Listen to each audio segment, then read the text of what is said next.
দুঃখের সাথে বাংলাদেশের রাজনীতি নোংরা। এই দেশের রাজনীতিতে এমপির ছেলে মরে না, মন্ত্রীর ছেলে মরে না, মরে সাধারণ ঘরের ছেলেরা। স্যারকে বলবো যত দ্রুত সম্ভব জুলাই সনদ বাস্তবায়ন করেন। দেখেন স্যার, আমি আমার ভাই শেষ দেখাটুকু দেখতে পারি না। এক মুঠো মাটিও পরিবারের কেউ কবরে দিতে পারি না। এমনকি বিগত 1.5 বছর পর নিজের ভাইয়ের কবরের সন্ধান পেয়েছি শুধু হাড্ডি। আমি খুব দুঃখের সাথে বলতে হয়, আজকে আমি জামাতের প্রোগ্রামে আসছি, আমি বলতেছি খুব দুঃখের সাথে বাংলাদেশের রাজনীতি নোংরা। এই দেশের রাজনীতিতে এমপির ছেলে মরে না, মন্ত্রীর ছেলে মরে না, মরে সাধারণ ঘরের ছেলেরা। আর এই দেশে বিচার কিভাবে হবে বলেন? ওসমান হাদি ভাই, যিনি কিনা আমাদের ভাইদের কথা বলতে বলতে, আমাদের ভাইদের হত্যার বিচার চাইতে চাইতে তাকে হত্যা করা হলো। আজকে তার বিচার আমরা চাচ্ছি, কিন্তু বিচার পাচ্ছি না। এই দেশে বিপ্লবী সন্তান জন্ম হবে না। আমি শহীদ সোহেল রানার ভাই বলে গেলাম, আমি যদি মারাও যাই, কথাটা আপনারা শুনে রাখেন যে এই দেশে বিপ্লবী সন্তান কখনো জন্ম হবে না, কারণ বিপ্লবী সন্তান জন্ম হওয়ার আগে তাকে হত্যা করা হবে। ওসমান হাদি ভাই আমাদের কথা বলতো, আমাদের মিডিয়া ভাইদের কথা বলতো, দেশের সাধারণ মানুষের কথা বলতো, অথচ দিন শেষে কি করলো? তাকে হত্যা করা হলো।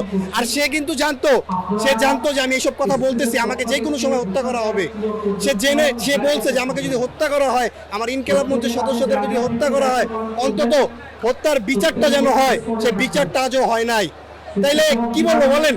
আমার ভাইরা যে মারা গেল, আপনারা বারবার জুলাই গণঅভ্যুত্থানের ডাক দেন, আপনারা বারবার রাজপথের ডাক দেন। রাজপথে নেমে কি লাভ?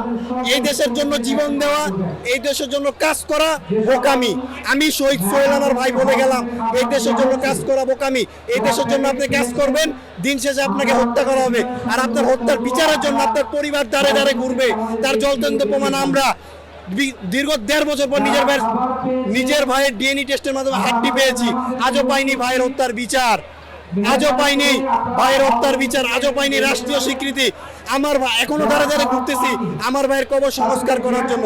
এই 3 দিন আগে আমাদের ভাই রায়েরবাজার বুদ্ধিজীবী কবরস্থানে যে বেওয়ারিশ লাশগুলো, যাদেরকে ব্যারিকেড দিয়ে ইন্টিরিম সরকার রেখে দিয়েছে, জুলাই গণঅভ্যুত্থানের গণকবর, 2024-এর শহীদদের গণকবর, তাদের কবর থেকে যে গেট এসএস পাইপ দিয়ে গেট বানানো হয়েছে, সেই গেটগুলো 3 দিন আগে চুরি হয়ে গেছে। এখনো দাঁড়ে দাঁড়ে ঘুরতেছে আমাদের ভাইদের কবর সংস্কার করার জন্য। তাই বলবো, এই দেশের জন্য জীবন দেওয়া বোকামি, এই দেশের জন্য কাজ করা বোকামি। এই দেশের জন্য কাজ করবেন, দেশে আপনাকে হত্যা করা হবে। এখন প্রশ্ন হলো জুলাই সনদ যেটা দেশের 70% মানুষ রায় দিয়েছে। আমি মাননীয় প্রধানমন্ত্রীকে বলবো, দেখেন স্যার, 70% জনগণের রায়কে আপনি অস্বীকার করেন না। আর এই জুলাই সনদকে যদি অবৈধ বলা হয়, স্যার আপনার যে ক্ষমতা, সেই ক্ষমতা কিন্তু অবৈধ। যদি আপনি 72-এর সংবিধান অনুযায়ী চলতে থাকেন, 72 সংবিধান অনুযায়ী কিন্তু, যদি 72-এর সংবিধান অনুযায়ী চলেন, তাহলে আজকে আপনার এই ক্ষমতা নাই। এই ক্ষমতা 2024-এর ছাত্র জনতা জুলাই গণঅভ্যুত্থান নিয়ে আসছে। আপনাকে আমি রিকোয়েস্ট করবো, যত দ্রুত সম্ভব জুলাই সনদ বাস্তবায়ন করেন। আর আরেকটা কথা বলবো, এই দেশের জন্য জীবন দিন না ভাই, এই দেশের জন্য জীবন দিবেন, আমাদের মতো কান্নাকাটি করবেন, আমার মার মতো প্রতিনিয়ত কান্নাকাটি করবেন। আপনার ভাইয়ের বিচার পাবেন না, আপনার স্বজনের বিচার পাবেন না। এই দেশের জন্য জীবন দেওয়া বোকামি। এটার জলজাত প্রমাণ আমরা, এরা জলজাত প্রমাণ ওসমান হাদি ভাই।